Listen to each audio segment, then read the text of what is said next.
Ladies and gentlemen, Jason here with the Carolinas Mid-Atlantic League, here to bring you a video on a few topics. A couple things we're going to be discussing today is this past weekend I went to the Nashville event, Let's Hunt Some Orcs. So I'm going to do a quick recap on that. A few corrections to our masterclass video series, if you guys have been watching that, which I hope you have, especially good for new players. But a couple things that folks have asked about is like, hey, did you guys get this right? And went back and listened and rewatched it. So we're gonna make a couple quick corrections on this real quick, and then an introduction, of a new video series that we're going to be launching soon here in probably a week or two. So first up, I'm going to talk about my experience at the Nashville event. I'm just going to start off by saying, if you haven't been to a Nashville event, please go. They are a very good group. I really like them. Austin Featherstone and John Billy are the two key founding members.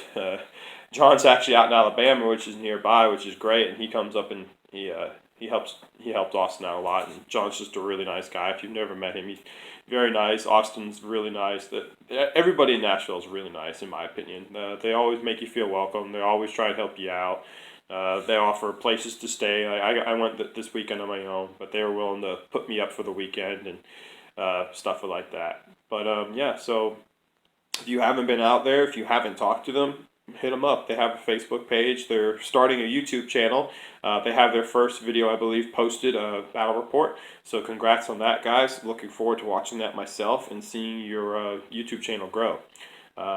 So yeah, going to go and show you guys what army I brought, and then give you a play-by-play or a brief play-by-play of what happened during each round. Guys, so let us hunt some orc. The theme was supposed to be around the two towers, and Aragorn, Gimli, and Legolas's chase, the three hunters of Merry and Pippin and the Isengard Uruk-hai scouts across Rohan. So I went ahead and took a Rohan force. So in my first warband, it was an 800-point army. 800-point event, sorry. So it's an 800-point army. I did not take the Legendary Legion because the Legendary Legion is Return of the King. So if anybody's asking, hey, why is this not a Legendary Legion, that answers your question. So first off, I have Théoden, of course, and he is kitted out, armor, shield, horse. Can't remember if it's an armor horse or not, but he's on that. And then he's got 8 Royal Guard. 5 of them have throwing spear, and they're all on horse. And so what I was reenacting for the two towers was the Battle of Helm's Deep, where Théoden comes charging out the gate, and this gentleman, Gandalf the White, comes to his aid on the first light on the 5th day. Look to the east, and he and Éomer, and he's on Shadowfax, came and rode to the defense of Helm's Deep. And that's a cat butt. Say hi, Herm. She needs attention. So Éomer is also kitted out on armored horse with a shield, and he's leading 15 riders of Rohan. So I made my force very thematic because my goal was to try and win best themed army, and I actually got that.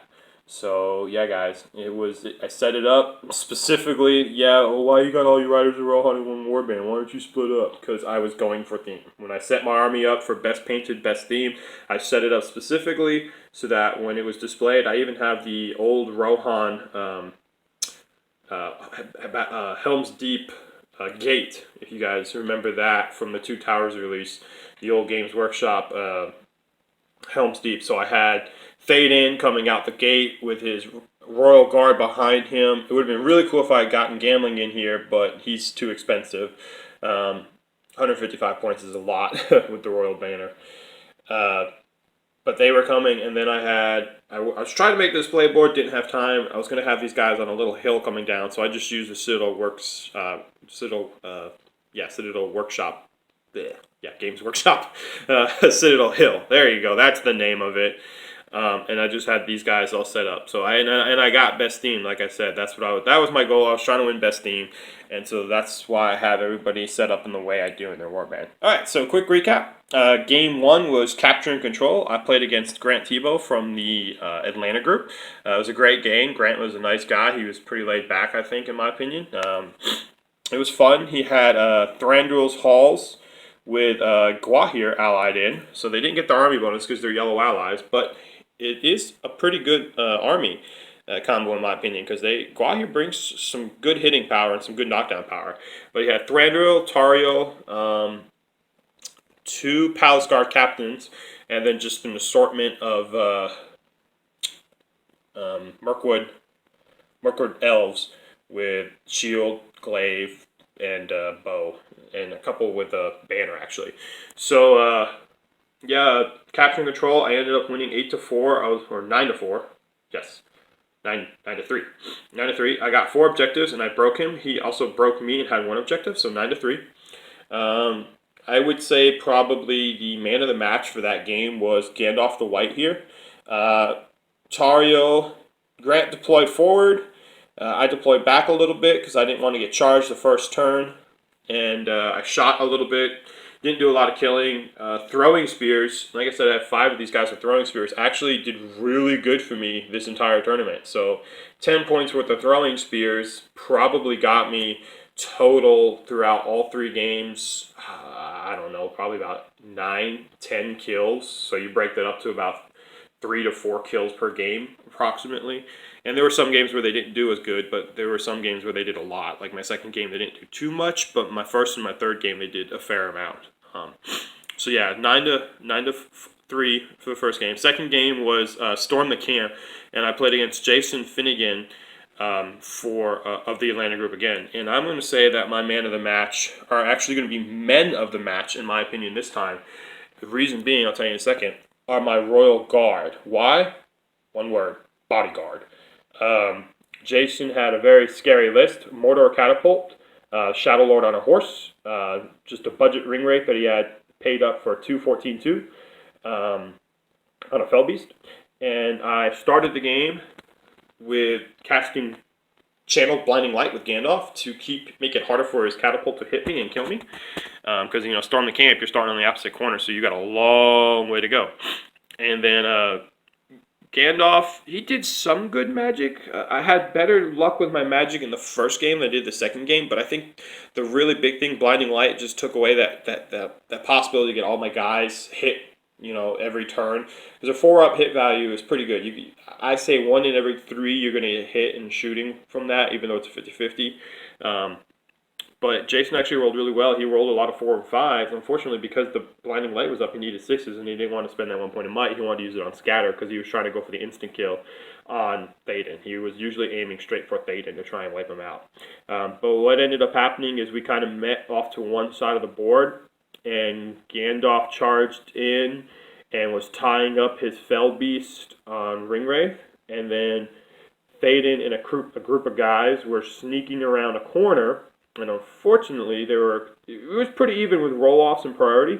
But what I got really lucky in doing is, even though he was getting his Fell Beast into combat, I would just bodyguard these guys in and boost my numbers in combat because they don't have to take courage checks because they're fearless with Théoden alive. And while Rohan is really good, I've learned, especially if they can get charges off and win the combats, their courage 3 really hurts. So needing an 8+ to pass a courage check due to the -1 with Riders of Rohan, I think I checked 5 times to try and charge in against the Fell Beast and against the Shadow Lord, and failed 3 of those. So it might have been 4. I can't remember exactly, but having the bodyguard was huge. So it ended up being, for that game, a 3-3 draw. I broke him and was unbroken, and he unfortunately killed Théoden on the last turn. I was tapped out of might, and he was able to get 1 heroic off, 1 last heroic with his budget ring wraith, and charging against Théoden and rended him, and did 3 runes, and I only have 1 fate, and he's only got 2 runes, so unfortunately Théoden died. If he had not done that, it would have been a victory to me. If he had done 2 wounds, I would have had a 50-50 chance of passing a fate and still surviving. But hey, it was a good game. It was a tough game. Éomer came around the flank with several Riders of Rohan and almost pushed to get the camp. Unfortunately, he made a very intelligent move. He had the Mordor Catapult, like I said, and he chose to not use the Mordor Troll that comes with the catapult to stoop and pick up a rock and threw it into combat against Éomer. Had him and like 4 riders were against one orc or 1 warg rider, and I was about to completely destroy that guy. And Unfortunately, he threw the rock, hit his guy, killed his guy. So there went my heroic combat, and I couldn't get into his camp. I was like, oh well. I mean, it is how it is. I wasn't going to complain. It was a good game. It was a fun game. Jason was really laid back. He was really nice. I mean, there were several things that I forgot to do in a turn. It's like, oh, I forgot to charge this guy in. He's like, oh, go ahead. I was like, you sure? He's like, yeah. So I charged him in, and a couple times it was like Royal Guard or throwing spear, and I'll be like, well, I'll tell you what. Since you're being nice, I'm not going to throw my throwing spear. He's like, no, throw the throwing spear. I don't care, man. You've done it for me. So I mean, Jason was probably one of the better ones to play against, because if he did something wrong, I'm pretty laid back. I let him do it, and then he returned the favor. So it was a great game, and I really appreciated his sportsmanship for that. And thanks, Jason, if you're watching this. It was a great game. But it was a 3-3 draw, and it was a hard-fought game. I think we both agree. But again, I'm giving my men of the match to my Royal Guard. Jason would disagree and probably say it was Gandalf, because one of the first turns of combat, Gandalf charged in there and kind of messed up his plans. He's like, I forgot he's on Shadowfax with a 12-inch ride. I was like, yay, 12-inch pony. Anyway, moving on. Round 3 was against Mrs. Laura Fleck, and Laura is a very nice lady. Her and Dwayne are great. They're out in Missouri, if anybody is in that area, and they are actually running an event, Ride for the Midwest March, and this is their second year. I think I said that right. I apologize if I didn't. They're running it September 21st or 28th, one of those two. Don't quote me. It's on the Facebook page.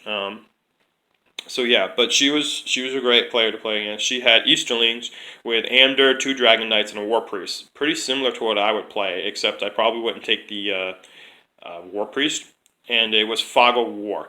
So my goal for that one was to capture the back right objective piece to protect Aomer. Was it Aomer? Yes, Aomer, because I kind of wanted... No, Gandalf, I lied. It was protect Gandalf, because I forgot he's got Daria. Reroll fail wounds. Or fail fate. And then to kill the Dragon Priest. Yes, the War Priest. So my man of the match is going to go to Gandalf this time. I think that's the second time now. Gandalf did some work for me this tournament. I won't lie. But my apologies. She had the War Priest do Fury, and I used Blinding Light to protect my shooting against her shooting, because she had 8 bow shots, if I remember properly, and got into combats. And she got the War Priest up there, and Gandalf, 2 turns in a row, Sorcerers blasted the War Priest, knocked it off the horse, or 3 turns in a row, blasted a guy into the War Priest to knock the War Priest off the horse, then blasted the War Priest and did a wound, and then blasted the War Priest again and killed it. And the War Priest is who I was trying to kill. So I was actually able to get a 12-0 victory. I'm sorry, Laura. I beat you up, and I feel bad.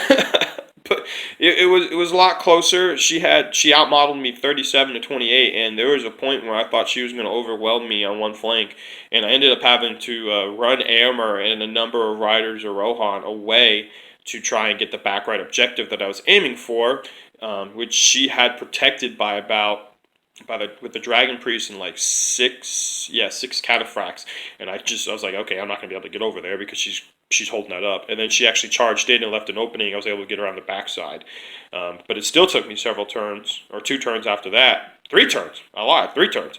So I got in there, and then when I charged a few guys she had back to defending, I lost every single combat. And then the next turn, she got priority and charged all my guys, and I didn't get a single kill. And so the 3rd turn, I finally was able to get Aomer over there to call a heroic movement and got my charges off against the 3 guys and got the objective. She was really close to breaking me. I think she needed to kill 2 more. And then she almost had her objective. Unfortunately, I broke her with 2 turns to go in the game, and her guy that was going for it was a Black Dragon Cataphract. So he's Courage 5, being Black Dragon, or Courage 4, and then being broken +1. And unfortunately, she rolled a 3. And I was like, oh my gosh. So he ran away. But she had Amder, and Amder was doing really good. I knocked Amder off his horse early, again using Gandalf the Sorcerer's Blast guy into him. And his unyielding combat stance was really good. It prevented him from being knocked prone a number of times. And that fight 6 that he had, I was like, I'm not even going to bother to send my heroes against you, because if I strike, you're not spending a point of might. You get to automatically do it for free. And I'll just feed you. So I fed Amder, and Amder was chopping through Royal Guard, because that's who I had in that main area is Royal Guard. And he was chopping through Royal Guard like they were nothing, even on foot. So she did really good with Amder there. I was actually really impressed because I never do that good with Amder.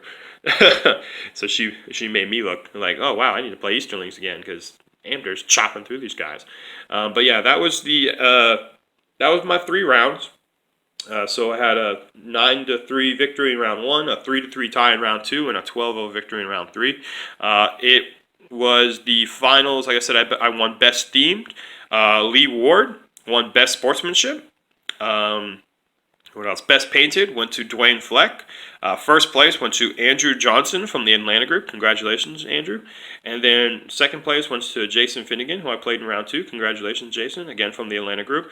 And me, I took third place with my 2-0-1 record, like I said. And Jason and I were literally 1 victory point from tying for second because he had 10. He had a 10 to something. I think 10-3 victory in round 1, and I had a 9-3. So that was the only thing that separated us, was 1 victory point. But congratulations to everybody. Not so much me. Who cares about me? But everybody for best painted, sportsmanship, and all that. It was a great tournament. Like I said, the Atlanta group puts on a good event. They're really welcoming. They do a good job. John Billy, thank you for TOing. You did an excellent job. Everything moved smoothly and fastly. We started a little late, but he made up for time, and it was good. So yeah, guys, that's my journey vlog, I guess, for the event. And now we're gonna switch gears and take the next few minutes to talk about Battle Class, like I said, in our upcoming video series. Okay, guys, so like I said, real quick, Battle Class, 2 corrections, both of them in the shooting phase. We had a little bit of a misspeech about Legolas's Insta-Shot. I think the big thing with some of our mistakes was just we're recording these via Discord, and we get talking, and as you can see, they're long videos, and it's good because there's a lot of good information there, I think, and a lot of folks have said there's good information. But Legolas Insta-Shot is not an insta-wound. You have to roll the hit stone, the 2+ and then roll the rune. Joe, I think, mistakenly said that, and I saw it at the time. I heard it at the time, and I think I tried to make a comment for him to clarify, but it probably got missed in the Discord chat. So that's the first fix. The second fix is actually one I made the mistake of saying, and the throwing weapons. And I said it, I believe, in the recap video. So throwing weapons, you can only use a throwing weapon once a turn. And I had said that if you charge in, you kill a guy, you can recharge and throw again. That is not true. It has actually been FAQ'd, and that was my own mistake. I knew that, and at the time, like I said, you just kind of get caught up in everything. And I said it, and I didn't mean to say it, so I apologize for that. You can only use a throwing weapon once per turn. It is technically a shooting attack and shooting attacks, unless otherwise specified with something like Expert Shot or a Bard's Rule, where you can hit, and if he hits, he can go again and go again until he gets 3, or Legolas, where he gets 3. So yeah, shooting weapons are only once a turn, unless otherwise stated. So throwing weapon, you can only throw once. So if you kill your guy, you can charge again, which is correct, but you cannot throw again. And that actually came into handy at this past event that I was just talking about. I killed a couple guys and charged in again, and you can't throw again. And so, new series we're doing. I'm going to be starting this here in a couple of weeks. I got to get my agenda and topics ready. So we've been doing the Battle Class, and it's basic stuff, as you can see, how a turn plays out. Next season is going to be how to build an army. And Dan is furiously working through building a nice curriculum, as we can call it, for what our episodes are going to be about. If you guys have anything you'd like, please weigh in via our Facebook group or via the YouTube channel. Just leave a comment on one of the videos. I'm pretty sure Dan and Joe are very good at staying up to date on that. And if you don't feel like you're getting your comment heard or seen, please just directly message us. None of us really mind being directly messaged. It's a community. We're here to help each other. But the new one is something I'm going to be starting. For those who are subscriber veterans, and for those of you who are, we appreciate it. If you remember, probably last, I want to say June-ish, I started a video series called Going on SPG Adventure, which I think it was earlier than that. It might have been like February, March. Anyway, that doesn't matter. But I started a series called Going on SPG Adventure, and it was learning the parts of the rules of the game. And I started basically a couple episodes were like our season 1 of Battle Class, like how the game plays out and all that.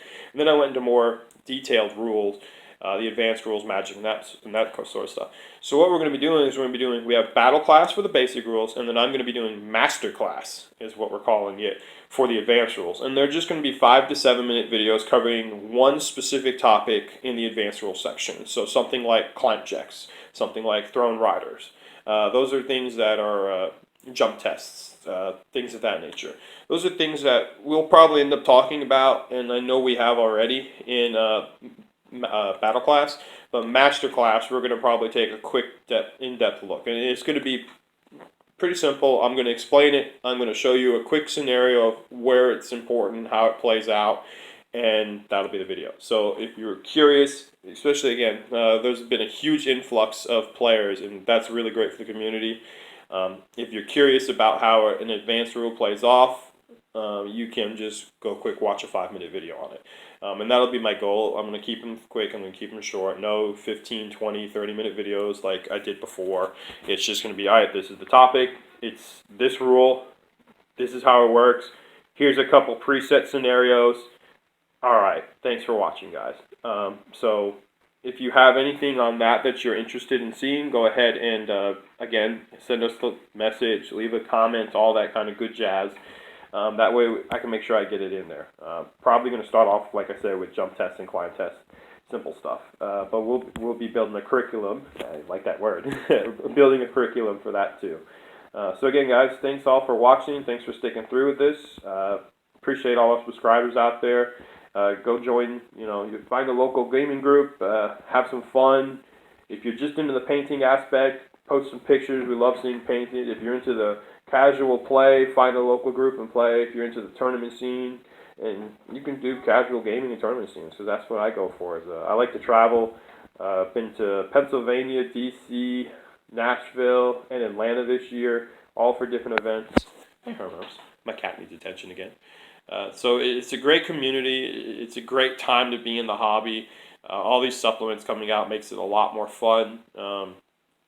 But yeah, guys, again, thanks for subscribing, thanks for watching, and as always, support your local hobby, and have a great day.